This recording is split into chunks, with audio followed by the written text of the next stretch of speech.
সেই জায়গায় সে যখন সপ্তম শ্রেণীতে ছিল তখন মার্চ মাসে একজন শ্লীলতাহানির শিকার হয়। তখন সে এই বিষয়টি যেহেতু শিশু ছিল কাউকে বলেনি। পরবর্তীতে আবার 2023 সাল সপ্তম শ্রেণীতে থাকা অবস্থায় নভেম্বর মাসের মাঝামাঝি সময় আরেকবার সে চরমভাবে শ্লীলতাহানির শিকার হয়। যে শ্লীলতাহানির শিকার হয়েছে সেটি আমি বিবৃত করতে চাই না, কারণ সেটি আমি মনে করি আমাদের জন্য লজ্জা, সকলের জন্য লজ্জা।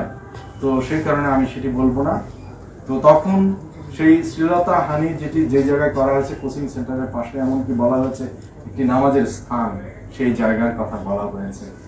তো এরপরে পরবর্তীতে এই বিষয়টি স্কুলের যে প্রিন্সিপাল সেখানে অবগত করা হয় এবং এই মাসেরই 3 তারিখে কিন্তু এটি নিয়ে একটি প্রিন্সিপাল মহোদয় অভিভাবকদের নিয়ে একটি সভার আয়োজন করেন এবং বিষয়টি সম্পর্কে বিশদ আলোচনা করা হয়, ভিকটিমদের শোনা হয়, তাদের পরিবারদের শোনা হয়। তখন জানা যায় যে ভিকটিম শুধু একজন নয়, একাধিক, এবং সে একাধিক ভিকটিমের পরিবারের পক্ষ থেকে আরো 2-1 অভিযোগ করেন যে হ্যাঁ, তাদের সন্তানরাও এ ধরনের আচরণের শিকার হয়েছে।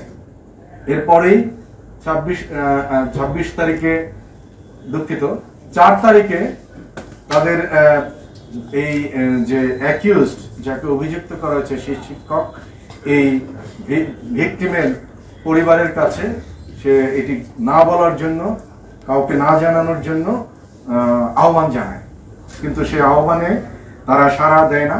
এবং পরবর্তীতে আপনারা জানেন যে ভিকারুন্নিসা স্কুল আজিমপুর শাখার সামনে মানববন্ধন হয়েছে, প্রেস ক্লাবের সামনেও 25 তারিখে মানববন্ধন হয়েছে এবং সেই মানববন্ধন থেকে এর সুষ্ঠু বিচার এবং দোষী ব্যক্তিদেরকে আইনের আওতায় আনার জন্য বলা হয়েছে।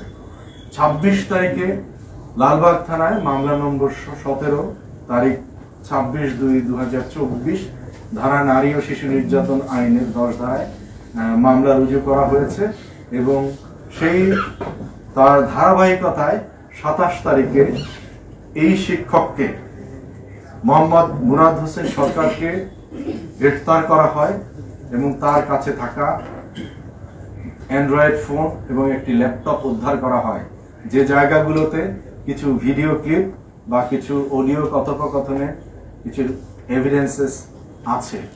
তো সেগুলো নিয়ে আমাদের দুটি জব্দ করা হয়। 27 তারিখে তাকে বিজ্ঞ আদালতে হাজির করলে এবং 10 দিনের রিমান্ড প্রার্থনা করলে বিজ্ঞ আদালত 2 দিনের রিমান্ড মঞ্জুর করেন।